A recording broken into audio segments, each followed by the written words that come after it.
Did King Noah preserve a sacred historical record?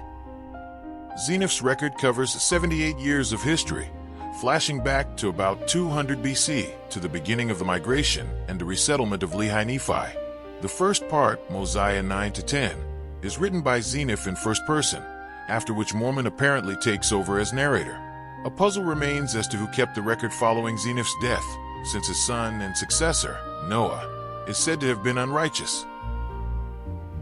Vogel's observation highlights a narrative and record-keeping problem within the Book of Mormon's account of the Zeniff colony.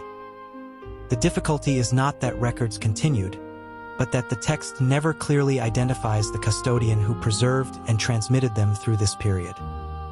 Thus, an important link in the documentary chain remains unexplained, leaving uncertainty about authorship, preservation, and historical continuity.